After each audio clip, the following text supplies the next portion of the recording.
Hello, ladies and gentlemen, and this is the sixth episode of Pajama Talks.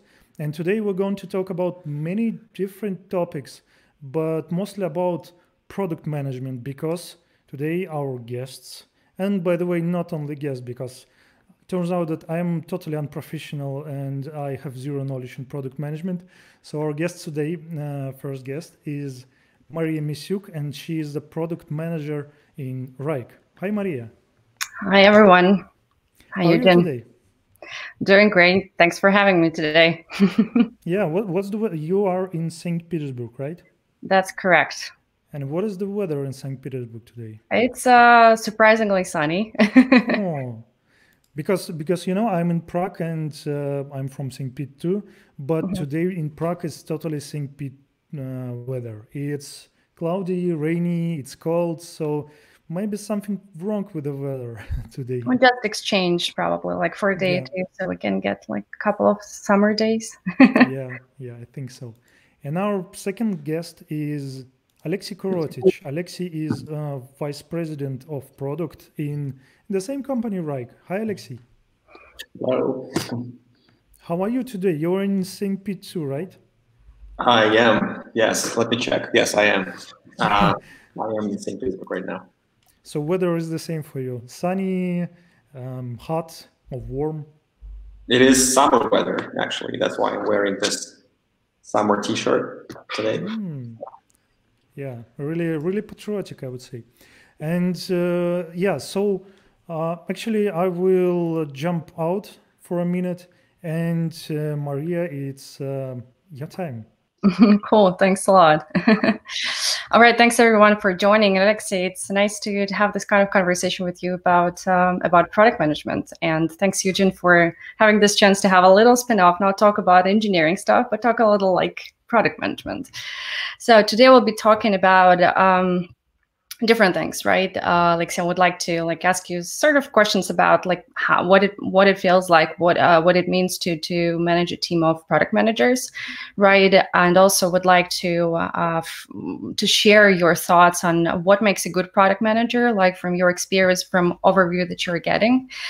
And probably as a final stage, we could give a couple of advices to those who are in product management or who are planning to become product managers. So, And Yeah, by the way, yeah, absolutely. I'm sorry for jumping in. I just forget. Yeah, totally unprofessional. So I totally forgot to say, like, dear viewers, you can add your questions or some ideas or some thoughts in YouTube, and we will show them. We will ask them. So yeah, sorry for interrupting. perfect. All right. So I'll start with first question, Alexei. As simple as like, walk us through your story. So how you got into product management? What's your story, and like how you become a VP of product here at Rike? Oh gosh. Well, let me start by going back into the year 2002.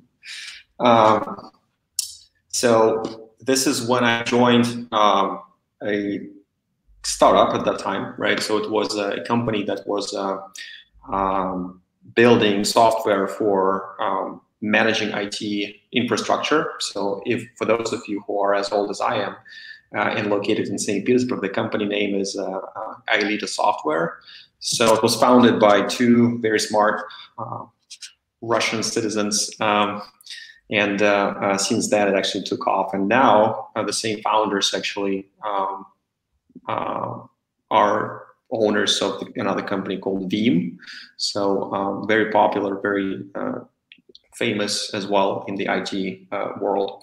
So, but in that year, 2002, I actually joined the company as a software analyst. I didn't know what this is because it was my first job. I just found it very cool to work with smart people, smart developers, and actually doing some research for them and building the specifications. I was very proud of building specs back then. It was like multi-page documents, not even Google Docs at that time, like Microsoft Word, and of course spreadsheets. So Microsoft Excel with a lot of technical detail about like what the feature should be, what like type of user interaction is expected from you to work with the product. So this is how I actually ventured into the world of IT and software development in the role of software analyst. And I liked that very much. And as part of my job was talking to people who were product managers, right? So they were located on the other side of the ocean, like 10 hours away from me in America. And they were basically product managers owning the product. And I was curious, like, what do those guys do? And how does that overlap with what I do?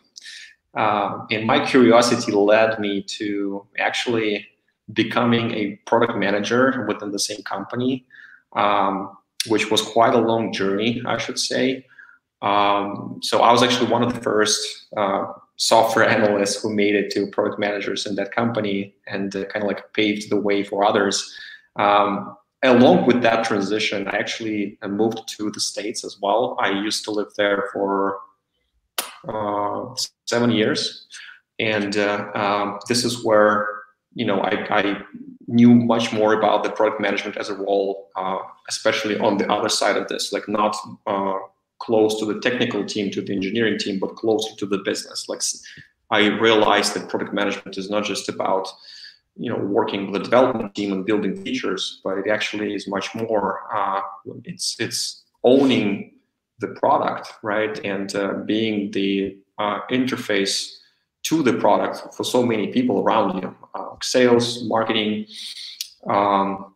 customers, of course, development teams.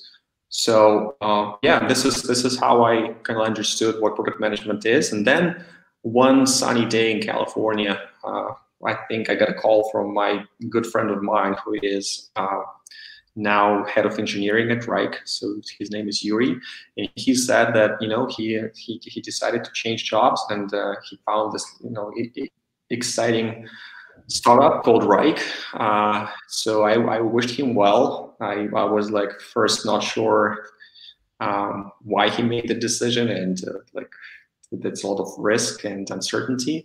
So, but then 6 months later, I think I got another call from Yuri. He said that, Alexei, there's a lot of interesting things to do here. And then the Wrike is just such an awesome company. And this is why I joined Wrike, I think it was 5 years ago, in the capacity of product manager as well.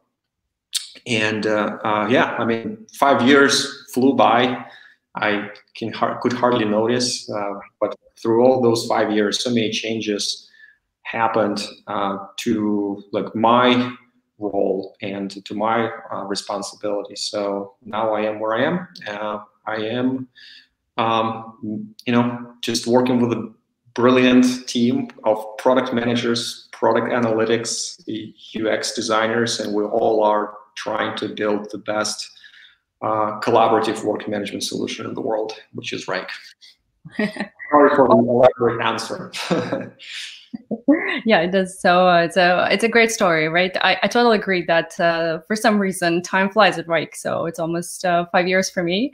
So slightly different background, but I can totally relate to how time flies. So it's all interesting follow-up question on that. So what was the major difference from switching to like being a product manager to leading a team of product managers? So what was the most distinctive thing about that shift? What has changed?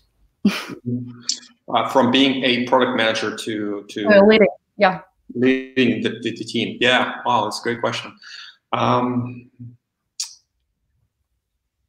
Well, I think that the biggest change and challenge, right, was that working with product managers, you really need to understand like how you can how you can create an environment where each of them will unlock their full potential, right? Because when you are responsible for the product and not for other people, right, you obviously are focused around, okay, how do I make my product better? How do I make my product better? And you obviously work with people like software engineers and everybody else, but your mindset is focused solely around like product and how to make it a market leading, how to drive it to business goals. When you're working with a team of product managers, right, you are first focused on those people, because the success of the product will depend on how well you will put them in the right positions and how well you will help them, so that they can achieve the goals, right, that are set for the entire product. So in that sense, I think the focus shifts from thinking only about product to thinking about people, to thinking about who are the right people on the team, like what are their superpowers, how you can put those superpowers to the right area, right, so that they can actually drive the outcomes that you want to get. So that is a big challenge, and it's a big challenge for a couple of reasons. First is because, well, product managers are a special kind of people, because they all want to, have full responsibility over their product and what they do, and they are full of great ideas, and they are, very self-sufficient. So it really takes time to let product managers see how you, as their manager, can add value, right? So that they can trust you, so that they can really, become a part of one team and really help each other achieve the product goals. So that was one challenge, that we have such a diverse team, and which is great. Our team is located in multiple, different parts of the world. So we have product managers in St. Petersburg, in Prague, in America.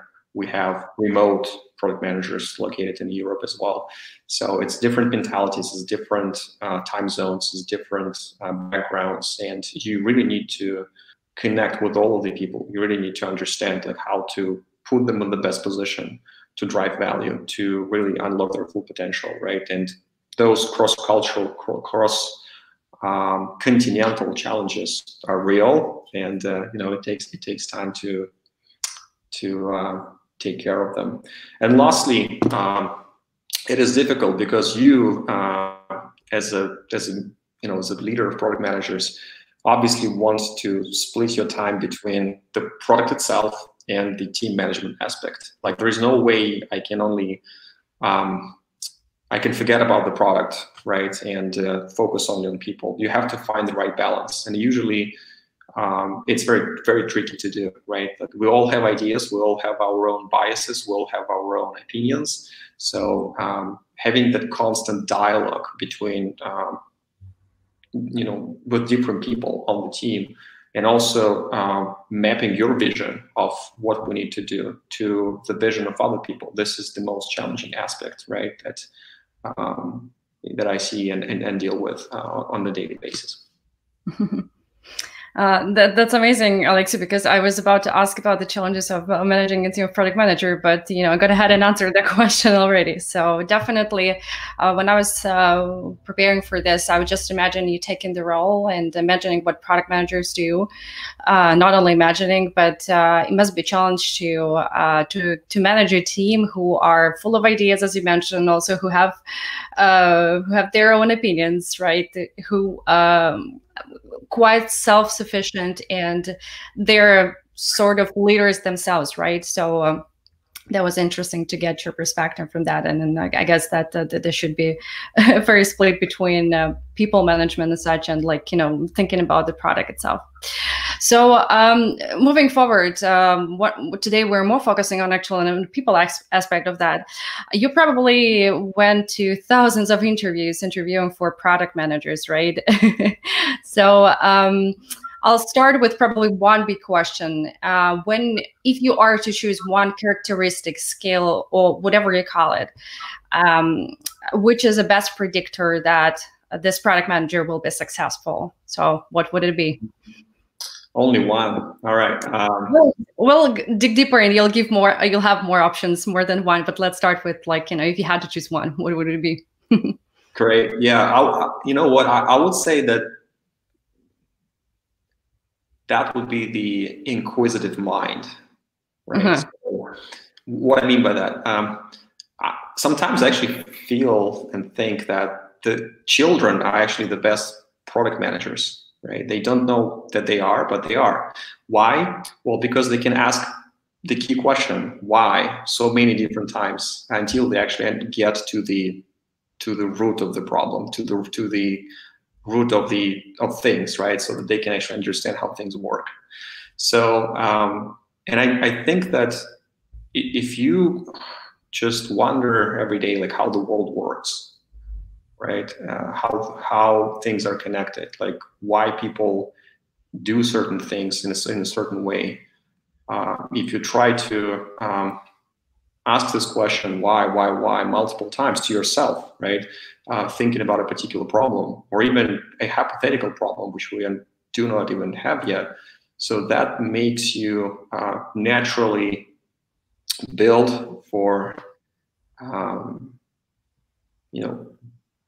sorry for no pun intended, but that makes you naturally build for building things, right? For inventing things, for finding the right problems.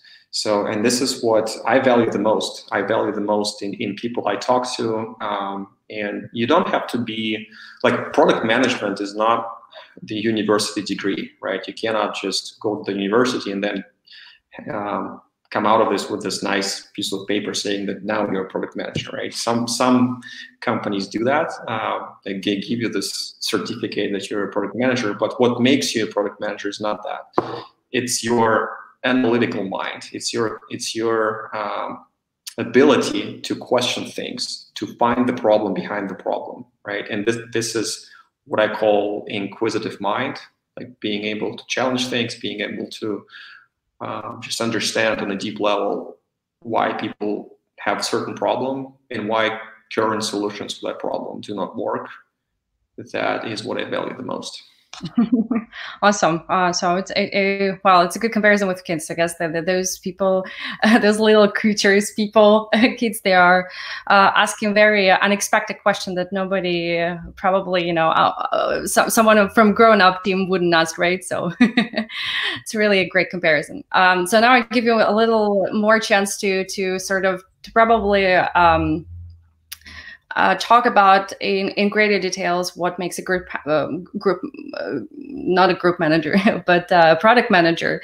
And when you were selecting or when you were looking for a product manager, so besides the skills, the hands-on experience, so what qualities and probably skills that you will be looking at beside what you already mentioned that you would think would be a great fit?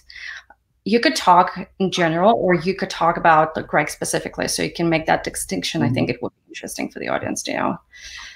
Yeah, sure. Well, it's a very good question. So let me maybe name top 3 things that I am looking for when I perform interviews or take part in interviews.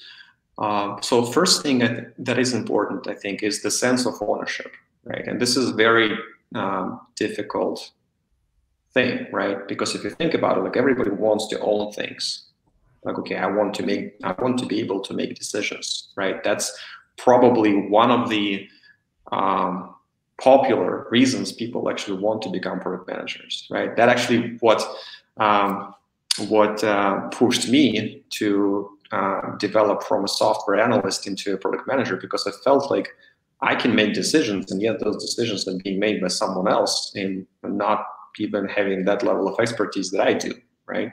So ownership is obviously important, but it's a two-sided story, because the only way that you can be the full owner of something is when you actually assume the full responsibility about it. And that is the other side of being an owner, right? So being responsible doesn't mean that you are actually make all of the decisions. No, it's completely not about that. Being responsible means that, if things go south, you are to blame, right? And you need to be in position to take the blame. You need to be in position to analyze the root cause of that, and then just find a way to be better and actually solve the problem that you were not able to solve, before. So that's why I think that readiness of people to become the ultimate owners of their product. So to really own the product inside out and outside in terms of understanding what are the key problems of the users, of your target audience, in terms of being the expert in how these problems are solved in the product today, in terms of rallying the team around certain goals that you set, right? That requires ownership, and that requires not only having a title and having the authority, it also requires a great degree of responsibility, and just being accountable for what you do. So that's what I seek when I talk to people, and it's difficult to uncover it, right? Because people might say that, of course, I mean, I can handle being an ultimate owner, but it's not like what you want to do. It's if you are capable of doing that, if you are capable to take the blame, right? And when things are not right, and find a way to actually find a way out, right, and solve the problem. So that's what makes you a full owner. Now, in terms of very close to this comes another trait which I look for when I talk to people. This is your communication skills, right? Being able to, well, since you're not the only person who will be making decisions, right? You really have to solicit feedback from many different people on the team, and be it engineers, be it sales, be it marketing, be it customers. You really need to find a way to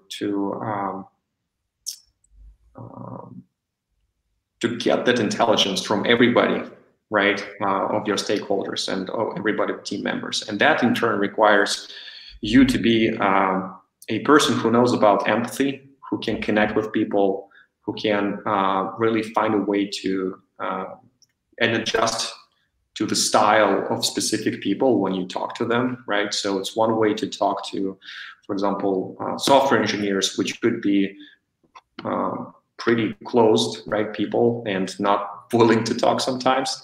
So it's another way to talk to sales people who are very talkative. This is their job, right? And kind of like extracting the piece of intelligence you're looking to extract from them.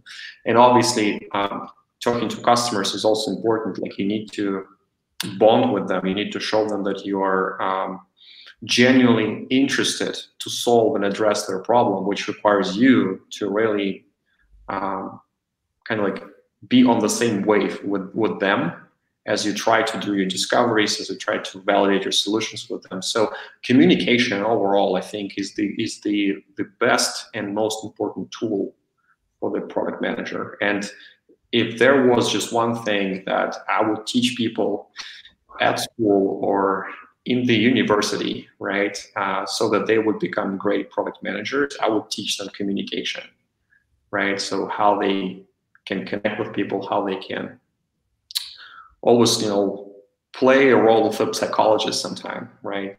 To really find a way to work with people of all different backgrounds and mindsets. So that is number 2, and then let me think about the third one. Yeah, that would be nice.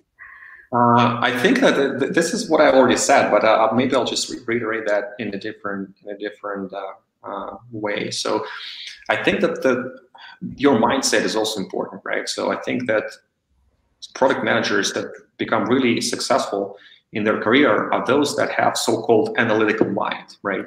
So what that means, it doesn't really mean that you have to understand, how BigQuery works, or how, the big data analytics, right, works, which is a good skill to have. This is about asking the right questions and building the right root cause and effect relationships, right? So understanding like why things work a certain way, why certain problem presents itself, and how you can solve it based on a set of hypotheses, right? That you assume that things work this way, which means that you can explore certain routes just to find a solution to the problem. So you need to always have that in your mind when you are trying to solve the right problems and come up with the right solutions for them. So yeah, I think that analytically, proficient people, those that build that mental connection in their memory, in their mind, are bound to be successful product managers if they also have great communication skills, as I said, right? And if they can take full responsibility over the product that they're going to manage.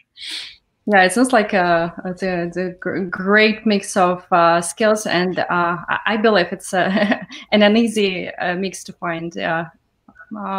Probably one person, right? Alexei, I wanted to ask a really stupid question, because today I'm the person with stupid questions. So for me, it looks like if you, for instance, would like to hire this like super efficient product managers, it's really hard task, because for developers, for engineers, you can give them like simple test, or I don't know, to check the program. It's like a hard skills. But to hire, to understand mindset, to understand all these things, you should, I don't know, talk with the person for 4 or 5 hours straight to understand the mindset and other things. Is there any like one simple question to ask and you will totally understand what kind of product manager is standing before you? It's like a hard skill question. Well, and it's a good question, Evgeny. So, but I think that even for product managers, there are like hard skills and soft skills, right? Obviously, if you've never built a product, if you've never launched a product, it will be kind of hard for you to become a product manager, even if you are a good communicator. For example, you have a great sales background, right? Those guys are usually great communicators. If you played chess before, right? So, which makes you a good analytical person. And if you owned your own business, for example, right? Even if you combine all those three, it's not enough, right? So obviously you need to have some experience, and that experience requires application of certain hard skills. So as for the hard skills, we can look at them in different directions. First, this is what we call experience to work with development teams, right? And actually understanding the development methodologies, right? Right now, it's very popular to hear that certain teams adopt Scrum or any other type of Agile. So these days, this is crucial. You need to know how things work, and you need to know why there are certain things in the process, like what it takes to actually build a product from the technological perspective, right? So this is one of the hard skills that PMs are encouraged to have. Now, these days, analytics, the other side of analytics, not the side I just covered, is also important, like data analytics, and you need to have experience there too. So understanding how data gets collected, what is the data that is needed to actually make decisions about the success of certain features or certain products, building the cause and effect relationship between what you see in the data and what conclusions you make, right? So it's also very important. So data analytics is another hard skill, I would say. So in addition to that, another hard skill is customer interviews, right? So it's not just being able to, talk to somebody openly. Also, how do you actually build your script? How do you navigate in the conversation when things do not go your way? So that's another hard skill that product managers are encouraged to have. And maybe I'll give you one more, and there's many more on others. So also, I think that another hard skill, which is important, especially if you are working with the end users, right? If you actually present the value of the product to them. So it is, I call it just marketing, right? But being able to explain the value of what you're doing in a way that would resonate with your target audience, right? So that is another marketing related hard skill that product managers today are encouraged to have. So those are just my 4 that I wanted to highlight, but obviously there is, I would say, the pretty standard set of skills that every product manager is expected to have. Okay, so and short question, what is the shortest interview you have ever had? I mean, when you're interviewing someone, like, okay, 15 minutes, I realized that this person is 100% match, or this person is like totally not suits the role. I will probably give you an unorthodox answer, right? So I know people who value their time, and if they see that during the 15 minutes of interview that this is a complete mismatch, and this is not the person that you would hire, so they just shake their hand or whatever, and they just go home, right? Or go do their work. I'm not that kind of person for two reasons. One is just because I think it's not nice. I don't want to come across as that kind of person. I think that if they made an attempt to come for an interview, and if they spend their time on this, like, I have to reciprocate, right? As easy as that. But then there's another one, which is selfish, right? And that is every person, no matter how good of a product manager he is, they do have something interesting to tell. So I usually use interviews as a source of intelligence, even like if I know that the person is completely off the mark and is not going to be hired. I do spend time to just understand, like, what the great things, good things they did, how it worked, and just leverage that intelligence just to expand my own horizon, and to maybe some of those things will help me and us address our own problems. So that's why there is no shortest interview. I always, spend all the time that was allocated for the interview, even just for that reason. Such a nice person. And meanwhile, we have a comment in the chat from Lyubov. Hi, Maria and Alexei. I miss you folks. In the question, what are the top 3 things or activities that you like most about leading the team?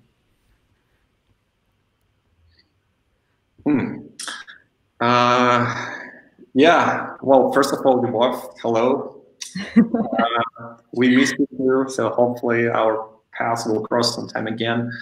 Yeah, tell us how you are doing. Maybe in the same comments, we'll read about it. So what are the top 3 things, activities that I like most about leading the team? Well, first one, obviously, is just because I work with so smart, dedicated, energetic, and passionate people. That's what helps me bring my own energy, right? And it's just awesome to work with the people that we have, because I do think that we have a pretty kick-ass team. That's right. So that's one. Second is I think that one of the most interesting activities that I like to do is strategic brainstorming. So, and this is where, on one hand, you already have a vision, right? Everybody has a vision, like what your product should be. So you come prepared, and you obviously try to articulate your own vision, but then you try to do that in the unbiased way, which would open a dialogue between everybody in the team and would help you collect all the ideas we have and then try to synthesize them together. So this is what I like the most, working with the team, is when we collectively brainstorm about something. And I even remember a few of the very cool events that we did. We call them product offsites. Unfortunately, these days they are all virtual. But when back in the day when there was now such nasty thing as pandemic, we actually had real offsites, which were off-site, not in the building, not even virtually. And when we were collectively brainstorming about something, I could really see how passionate people would become, and I could really see how creative they become, just thinking out loud and just not being restricted with any formal agenda, right? So that is a really, really powerful thing to do. It creates bond between different team members, and it unlocks a stream of creative ideas that you have goosebumps when you hear or see them. This is the kind of emotion that I like, and this is what it can actually create. So number 3, things or activities. I actually like interviewing people. Yeah. So I want to be honest, like maybe several years ago, I didn't enjoy it. Like I thought that it's always like an awkward moment when you meet new people and you try to, to understand them and to even like read them, right? So because there's things written on the resume and there is things that the person is trying to say, and those sometimes are completely, mismatched. But I think that over time, as I actually understood, like what is this process all about, and what are the maybe things you can do to find out about what the person is really about, like faster. So I think that I started to enjoy that. And also, as I said, it's not just the opportunity to, talk to new people. It's an opportunity to learn something new, right? That's what I enjoy a lot. Even hearing about people and their accomplishments and how they approached certain problems, and even just looking at how diverse the talent is around you. I think this is what really excites me. So, and yeah, those are the 3 things I like working with the team. Maria, how about you?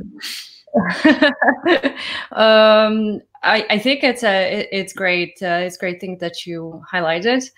And I agree to the point when you talk to people, when you interview people. So I participated in some of the interviews in a slightly different manner, but it's really that it's nice to see how many accomplishments people achieve over their lives, how backgrounds are different.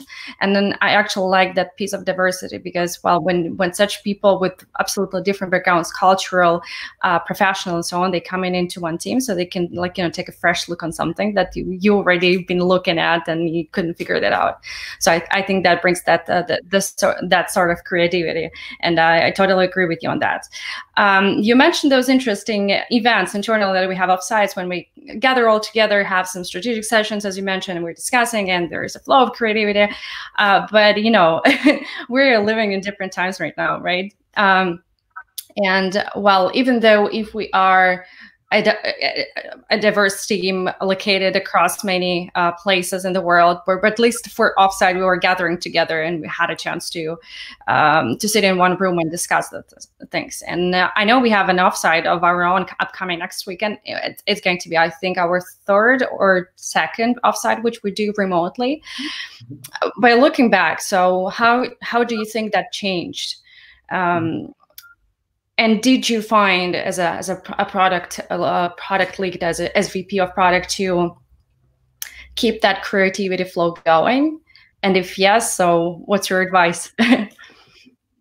Yeah, I'm sure this question is important for everybody, right? That is trying to survive this interesting time, let's say that. So, well, first of all, I think that we were lucky enough to maybe not be affected as much as other teams, well, because we already have a great, culture, technology, and people, right, that are used to working virtually, right? So what I mean by that is that, well, first of all, Wrike is a spread out company with so many offices throughout the world, and everybody's connected, not by just physical presence in one office, but because, we are one company which thinks the same and works on the same product across the world, right? So we have the culture of, constant presence, leveraging all of the means that we have, both technological and non-technological. So that's one. Second, we have the right tool for that, right? That really helps us keep connected. And that tool is Wrike. So we use Wrike ourselves every day, every night, sometimes. That it's just an incredible way to, well, first of all, have the single frame of reference, like what are we trying to accomplish? What are our goals? What are our plans? What is the progress on each of those plans? Like what features are in development? What launches are being prepared? What are the customer feedback items that we need to take a look at? Like what did the customer say in a certain interview? So all of that information is organized within Wrike, and it just makes it like almost like the how do I say that? The source of wisdom, right? That you can connect to and then just plan your workday. So and third, as I said, we have people that I think is already kind of accustomed to this, because just due to the nature of our work, and I'm talking about my own team, product managers, product analysts, UX designers, we have been in the virtual environment for a long time before the pandemic happened, right? Like we do customer interviews every day. We have dozens of meetings every day, which all happen within the virtual environment, right? Because we're so spread out. So I think that's why we didn't really feel that much of a damage. And we have been surviving and adjusting to this new reality relatively, quickly and without too much of a problem. Now, it does pose challenges. I mean, I will not lie. Those challenges are usually about not having that, FaceTime, right, or physical presence, obviously, because this is what makes you one team that can really like celebrate their successes together, that can really attack the challenges together and just show support to each other, right? So, so how do we go about it? Well, first of all, there are like small secrets, right, that everybody can obviously use. For example, when we have virtual meetings, and especially if we have like multiple people in there, usually people just prefer to not, have their video on. Mm-hmm. I do understand that everybody has privacy, and actually sometimes people just don't want to be stared at because they feel awkward. Sometimes people just want to multitask, right? Let's be honest. But I do feel that without the video, right, it really separates you even further. And that's why I just sometimes ask the team to show their, smiling faces and just say hello to each other. And it really is a great thing to see, especially if you have like, 30 people in the meeting and then all of a sudden everybody's saying hello to each other. So those small things, I think they are needed. They're needed to really stay connected. So beyond that, I think there are different tools that we use, and I suggest other people to use to show support to each other, right? For example, we have the employee recognition system, right, which we use Bonusly. And what it gives you like the virtual points of appreciation, right? Yes, those points can be converted to something material, but at the end of the day, what matters is that somebody said thank you to you, like personally, because you did something great for them or helped them achieve something. So, and that's a great tool. That's a great tool that I encourage everybody to use. It really creates that connection, even if you're virtually separated. So then we also send gifts to each other, right? Sometimes just because, I don't know, like, I mean, physical gifts. By post with an O. Yeah. So and so that's also like a very nice touch that keeps you all connected and appreciative of each other. So there's multiple tools you can use there. But I think what's important is that if you want to stay connected as one tool, it's not just about working within one tool or replying to everybody via email or Slack or Wrike or what have you. It's also about showing that you care. It's also about showing your emotional support to each other. It's also about celebrating success and being very honest to your team. That is always a way to stay connected and to stay one team. Yeah, so I totally agree with recognition system. I think it's really important, even though I have to admit that at the beginning it was slightly weird to have this like bonus system at the time, and especially in pandemic, when you would like to thank a person for doing a great job, or like, for having a brainstorm session and stuff, and you get a chance to do that, and then I think you start to appreciate that much more, especially these days. I totally agree. Provocative question to you, Alexei, and maybe to you, Maria. What about money gifts? I mean, like, we released something super cool. Let's give some, I don't know, $200 to everyone, or some kind of money. What's wrong with that? I mean, I'm not sure if there's anything wrong with it, right? But I guess like, what is your goal, right? And we all have jobs, we get paid, right? And we have our salary might depend on, for example, how well you accomplish goals, right? And that's what drives you from the like material standpoint, right? But I think that if you just send money to each other, it kind of misses the point, right? You're not just, paying for the other person because he helped you or she helped you, and you're not just sending them money because they did a great job, right? You actually want to send them a token of appreciation, which I think has no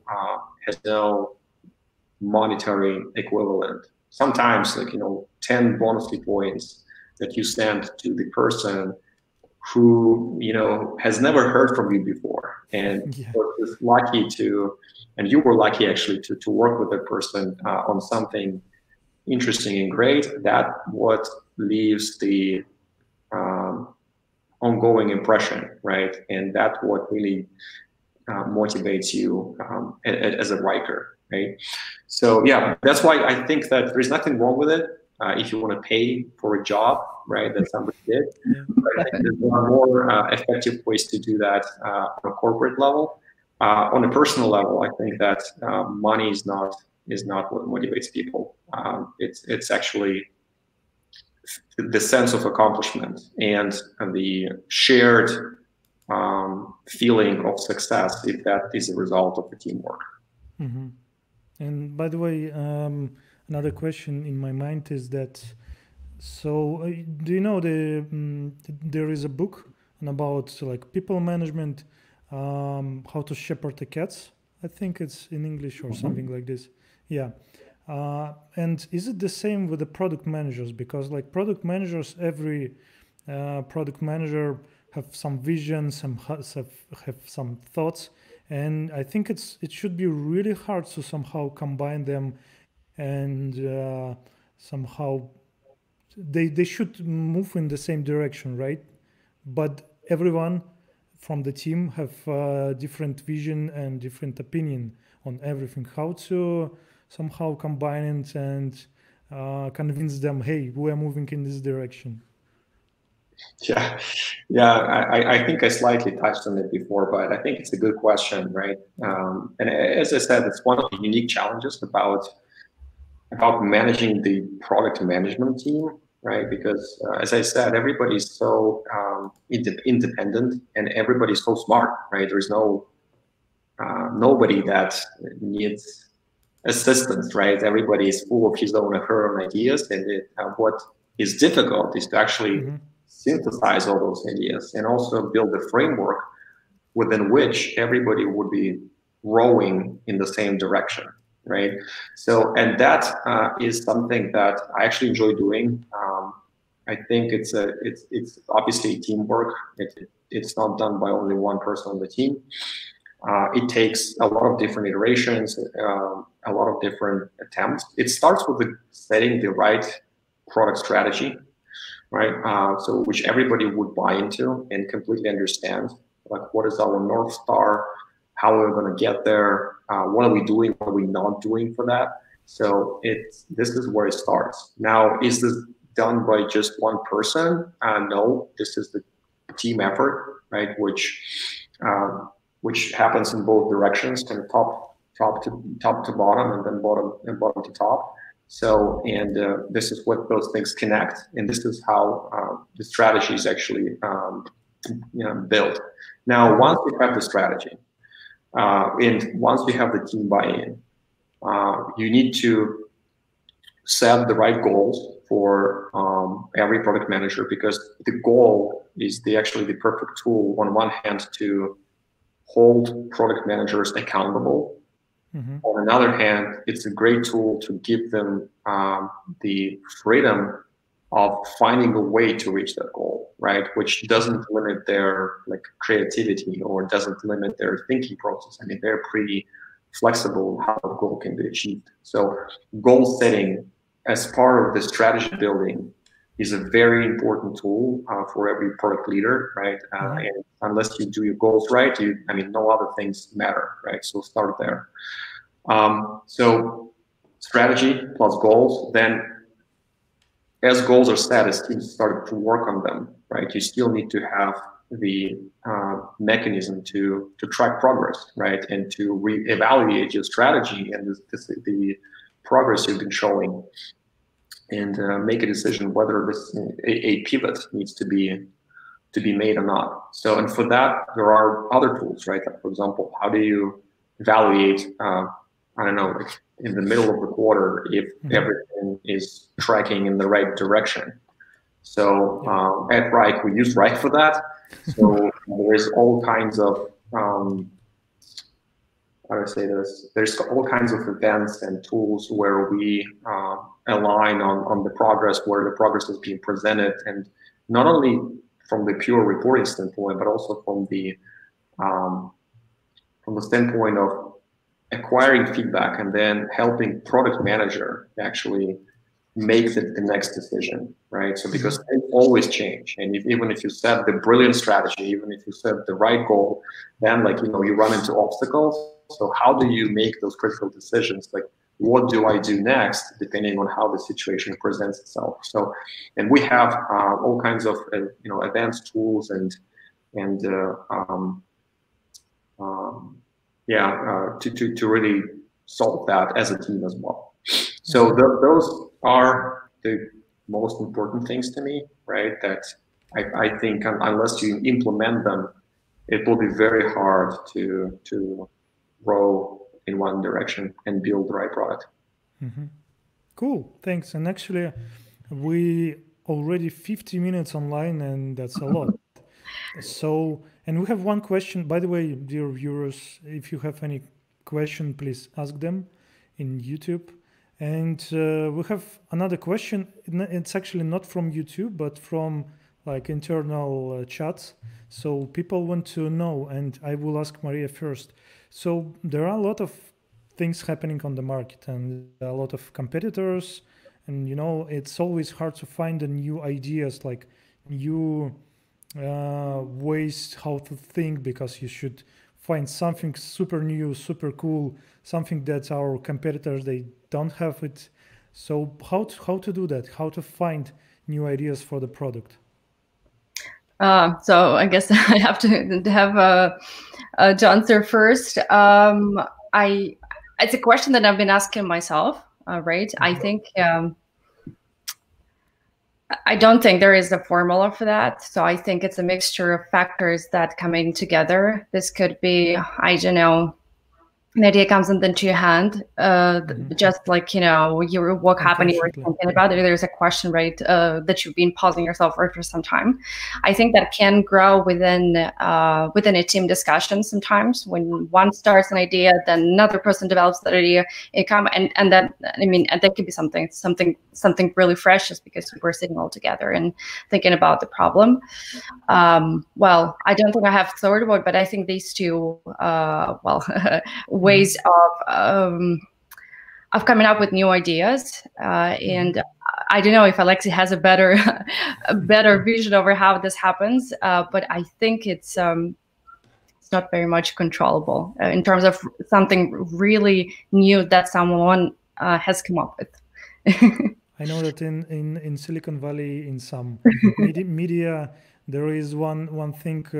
It's not popular, but still, some people, they're saying that for new ideas you should use some forbidden things, and that's how like popular startups are born and raised, because people are using something. But Alexey, what is your silver bullet for finding new ideas? I think there are two aspects to it, right? Well, first of all, ideas are not enough, right? And ideas are everywhere. Like if you are, if you know how to surf the web, right? This is your sort of ideas. Everything is open now. Like go watch what your competitors do. Go read what users want you to do. Recruit people to talk to them. All of that is available to you. There is no shortage of ideas. Mm-hmm. Now, what is important, I think, is two things. First is, how do you test those ideas as fast and as confidently as you can, right? Because we all know that out of 10 startups, only one of them actually becomes successful. So how do you quickly iterate 10 times before you find that one idea that is worth pursuing, right? So that is, I think, one important aspect of it. And second is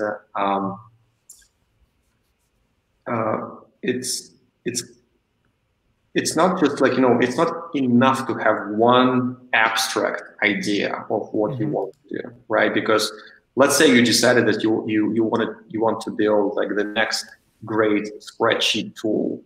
It sounds like an awesome idea, right? Because everybody uses spreadsheets, and maybe I can build another spreadsheet that will be way better than Google Sheets and Microsoft Excel and some other products.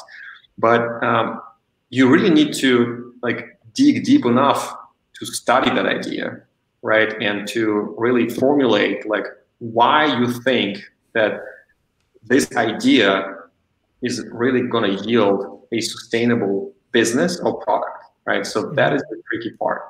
And it also requires a deep understanding of the like problem domain, understanding of the problem itself, right? And also analysis of all potential ways that that problem can be fulfilled, and understanding why you believe you will be able to do it 10 times better, right? So yeah, I would say that there's no shortage of ideas. Like the world is full of ideas. You don't have to use that forbidden material that you just said. You actually find those ideas, but you need to find a way to quickly validate them. And once you found that one idea, you really need to dig as deep as you can to to formulate that idea to the level of details that would bring you a successful product. So those would be my two cents on this. So you don't believe in like quick wins when we have super nice idea, we implement it quickly, and that's it, we beat our competitors like completely. So it's always should be hard work on ideas, like so there are no quick wins. I don't think so, and I think that the success is 50% idea, 50% execution, right? So execution also starts with product managers, becoming responsible for that idea and for prioritizing it in the right way. And obviously it goes into how everybody else will support that idea and build a product around it. So it's 50-50. There's no silver bullet, unfortunately. Yeah, I see. And we're already almost 1 hour live, so we have last question, and I think I will ask it if you don't mind. But it's kind of like metaphorical question. So there are many people right now watching us, or maybe they will watch in the future, and they want to be a better product manager, so to somehow grow in this field. And this is one of the stupid questions, like where you would be in the 5 years or something like this. But if you want to give advice for you 5 years ago, or like advice to someone who is not that professional as you and work not in Rike but in other companies, how to grow in this area, how to be a better product manager, and what is the key to success? And yeah, maybe Give me 1 second. I will set some music, some set music, or some motivational music as a background. Maybe Maria can start. So because yeah, why not?